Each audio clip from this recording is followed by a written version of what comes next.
everybody, how's it going? It's Jamie, the crafty DIY guy, and I'm back. I've got some Dollar Tree DIY videos for you today that incorporate some things from Dollar Tree and a few things from some thrift stores and things like that. We are making non-traditional wreaths. I see a lot of wreaths that are circles, and I've seen a few squares, but I am taking things like baskets or old oversized frames or even trays, and we are going to turn them into wreaths for the holidays. Now, if you are excited about this, stick around. And of course, if you are one of my long-term subscribers, I call you guys my OGs, thank you so much for being here. I truly have appreciated all of your comments and feedback and getting to know you guys. I really feel like a lot of you are family, and it's so appreciated. If you are one of my newer subscribers, don't worry, you'll get to OG status soon enough. And if you are brand new to the channel, maybe YouTube just recommended you, thank you, YouTube. And I hope you'll stick around and watch. Also, I have a very special shout out today to a young woman named Melanie Taylor. Melanie likes to watch the Crafty DIY Guy channel with her mom, Tina. Her mom has a channel called Crayons and Glue Guns, and she's just getting started.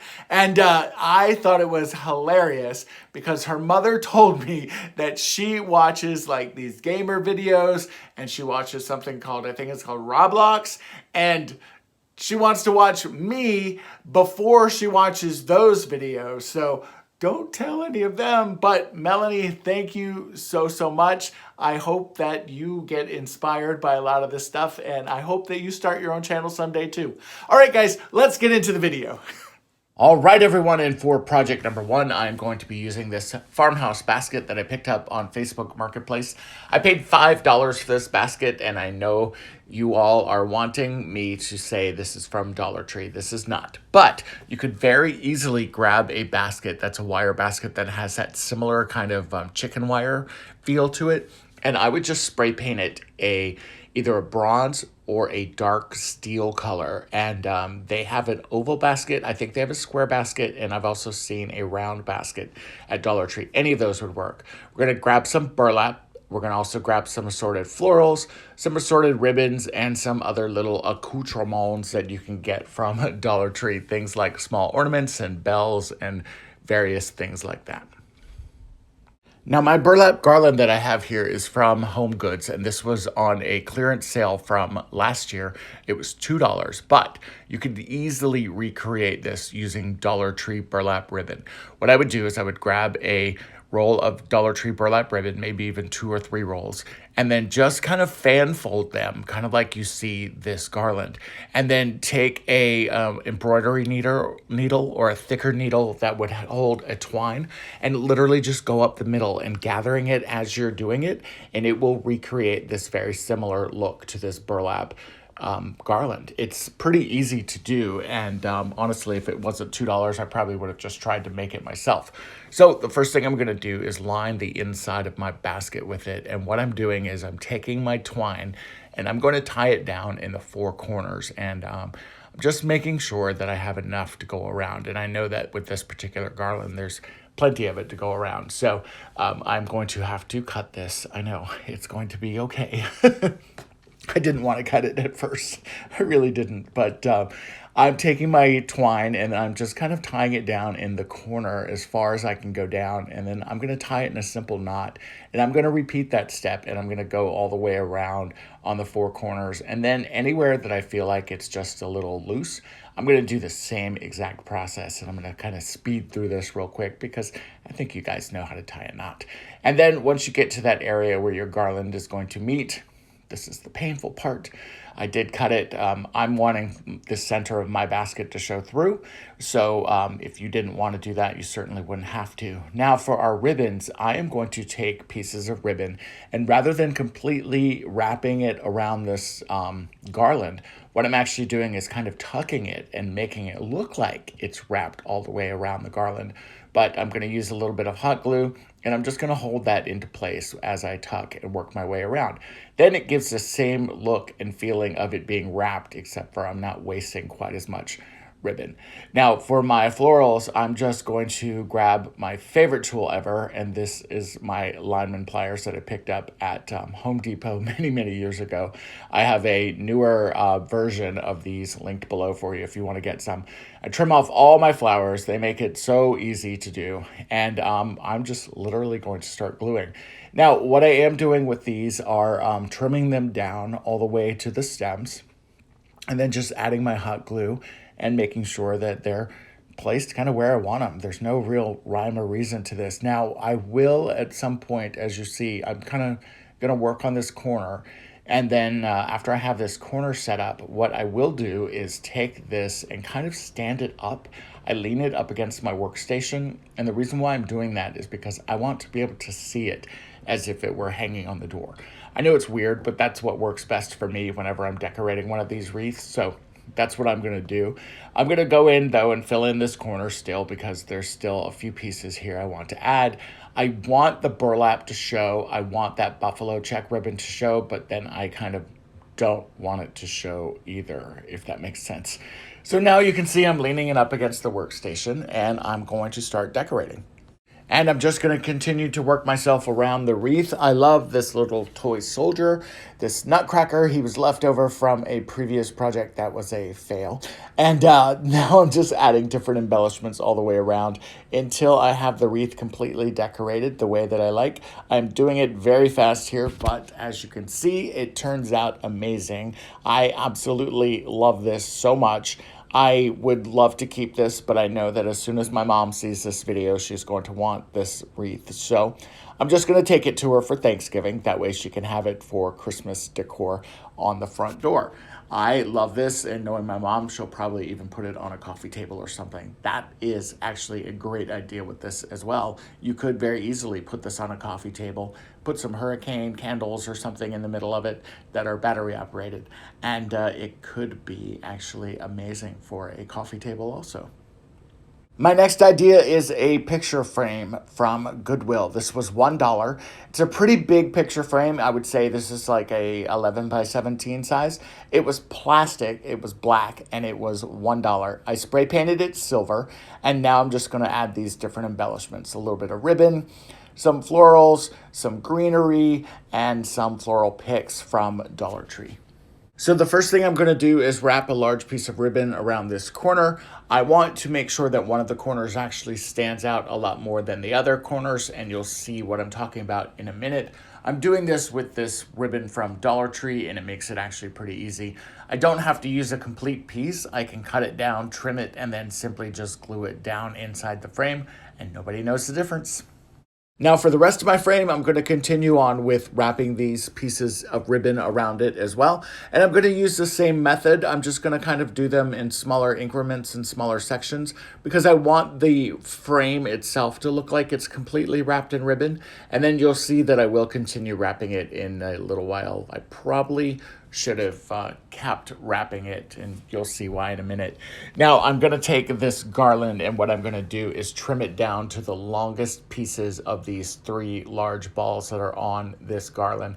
There are some smaller ornaments that are on this garland as well. I will put those aside and use those for another project, but my goal here is to have 3 different lengths, and what I did was I cut all of those garland pieces with the chain attached to them at the same length, and then I went through and shortened it as I was applying it. And I'm just using a little bit of hot glue on one of the chains. Definitely use a finger protector for this, or a screwdriver or something, because you don't want to touch that hot glue. And then after that side of the chain dries, then I'm just going to make sure that my chain is nice and straight with the ornament, and then glue that piece down as well. Again, should have probably had another finger protector on that other finger there, but I kept it way out of the way. And then once that dries, I add a piece of duct tape on it just to help hold it down. And then I repeated it with the other 2 ornament chains, making sure that they were at alternating lengths to where it looks like this when it's all done. And now you can see how I did the ribbon on one side. My plan initially was to make all of the florals go up the one side of the frame, but that was just going to be a little too much. So I wanted to just go ahead and add florals in this bottom corner. Now I only had a couple of these silver picks, and I really liked them, But I thought that they were kind of clumped together, so I took them apart. I literally just took them apart. And then as I did that, I started realizing that I could make these go a lot further than the other pieces. So as you can see here, I'm literally taking everything apart with these pick bundles, even cutting the little present off and cutting all the little, I don't know what those things, the little berries, the leaves, everything. And then after I kind of have the greenery set, then I'm going to go back in with the silver pieces and just kind of place them down and trim away any of the excess that I need to, or if I need to kind of expand some of these pieces and really just give some nice coverage. I wanted, because that frame is silver and these pieces are silver, I really wanted something to just kind of pop. And I love the way that that green just ties into the green of the ribbon. And I just kind of worked my way around decorating this one corner until it was completely done. And now that it is done, I love the way this looks. You can see that I decided to carry that ribbon on that one side where the flowers are and along the bottom. That was rather difficult to do when you had all of those ornaments glued to this, but I really do love the way that this looks. I think it's a bright, beautiful pop of color, and it's a unique and very different way to have a wreath of sorts on your door. This next idea is from a new Crafter Square product. It's these kind of larger, oversized palettes. I'm also going to be using some of these paint sticks that I picked up at Home Depot the last time I was there. And I have some of this burlap and berry ribbon that I thought would be really cool. So I'm going to take my 4 palettes and I'm going to actually join them together. And I'm going to do that with some hot glue. Now, the first thing I'm going to do, though, is I'm going to cut off the twine of 2 of those palettes because they're not going to be needed. And after I've done that, I'm going to make sure that the hot glue has some connection points. Kind of at the early part of this, I was thinking that just the hot glue would hold everything together, but it definitely needs the paint sticks, trust me. So find where your edges are, make sure everything is nice and straight as you can anyway. And then figure out where to add your paint sticks. Now, what I decided to do was add the paint sticks across the center pieces there where they all joined. And the reason why I did that is because you can kind of tell where 2 of the palette pieces join together. It kind of makes a thick border across the middle. And since we're going to be covering that up anyway, it's totally fine to cover that up. You're not going to need that. And I'm just adding a pretty generous amount of hot glue, and then I'm going to add my paint stick. It's the perfect length. I don't have to trim it down or anything. Now for these center pieces, I decided that I did want some stability there as well. As you can see there, I do need it. So I'm going to take my little handy cutting tool here, and I'll link this below, but I will warn you, you have to have some hand strength for this one. It is a tough one to use. I'm speeding up the clip here because you're going to hear a lot of cursing. And it is definitely hard to get that to clip. Definitely have to have some hand strength. Just want to put that out there because I don't want anybody to buy the tool and then not be able to use it. So after everything is strengthened and nice and dried and glued together, I am going to use some antiquing wax on this. And I'm just putting it on a cloth. This is my preferred way to do it. And if you want to paint it on, you certainly can.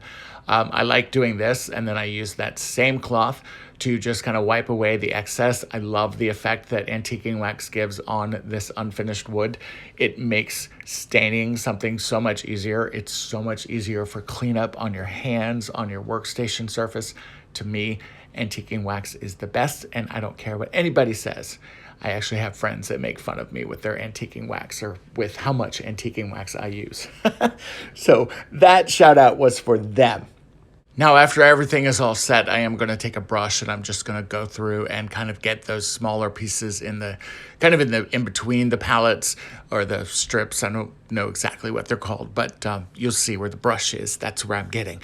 And I'm using that antiquing wax again, going through there and just kind of being a little bit heavy with it. And then I'm going to take that same cloth that I'm currently painting on top of, and I'm just going to kind of force it down in between some of those cracks and just spread out as much of that antiquing wax as I can, just to make sure I have good coverage and that you're not seeing these random kind of unfinished pieces through that palette. And again, because this is going to look like an old crate, it doesn't matter if the color is consistent. Actually, I think it's better if it's not, because it's definitely going to give that really cool aged effect.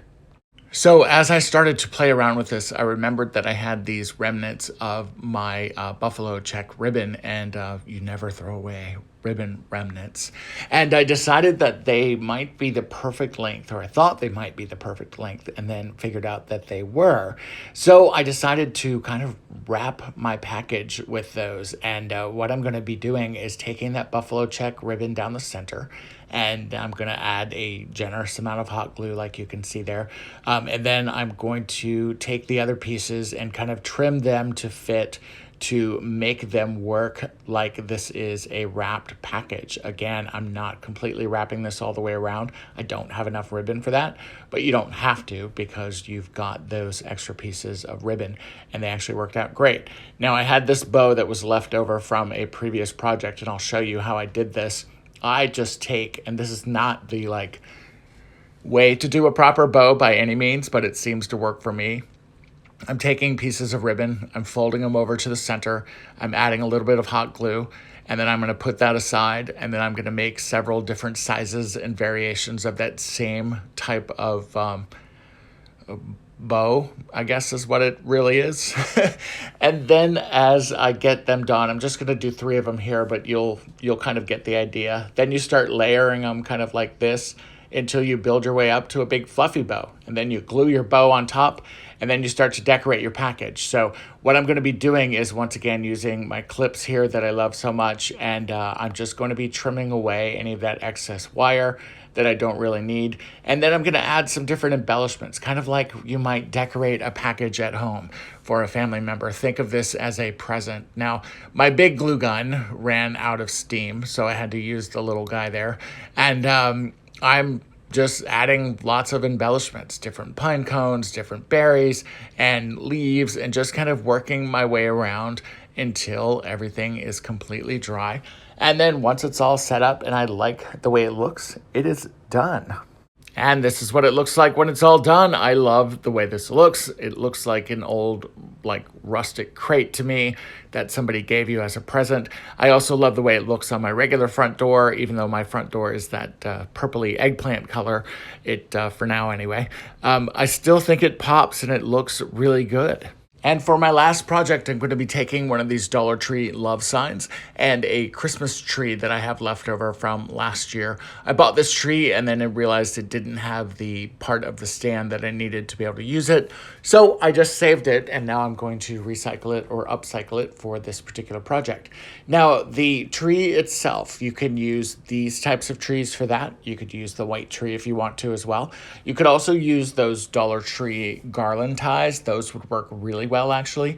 The thing about this is you want to use something that's thinner like this versus using like a regular garland. Even though Dollar Tree garland is not exactly super thick, it does interfere though with the way that this particular project is going to look, or at least the way that kind of I envisioned it.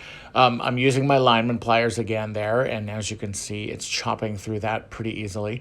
Now, because these pieces have the wire in them, they are going to work perfectly. Now, the idea here is to have this pine garland kind of going behind the love sign. And the idea here is that you want to keep as much of that gold sign kind of exposed, because if you think about gold in the Christmas season, it's a perfect color for that. And as you're kind of working your way around, you're just kind of joining those letters. And because those garland pieces have little wires in them, you can easily tuck those and wrap those as you need to. You don't really have to even use hot glue for this. You could certainly use a little bit if you want to here and there, but I would say for the most part, I did not use hot glue at all. I did it in a couple small spaces, but other than that, it was really easy to just continue to wrap my letters. Anytime I had to wrap something around to hold it, I just made sure that everything was toward the back side. And then I decided to go ahead and add a little bit more embellishment with the buffalo check ribbon and this red glitter ornament. I just simply tied a bow to the top of that with the glitter ornament kind of attached to it, and then just hung it kind of in the center of the O. I love the way this looks. I think it's super sweet, and I love that little pop of color there. And then to tie it up, I just simply added a simple piece of twine that I just doubled up, and you have a love sign for Christmas. I love the way this looks. I keep saying love a lot, but I really do love it. I really like the way it looks on the wood door, and I love how when you look up at it close up, just how sweet and delicate and very simple that added embellishment is for this one.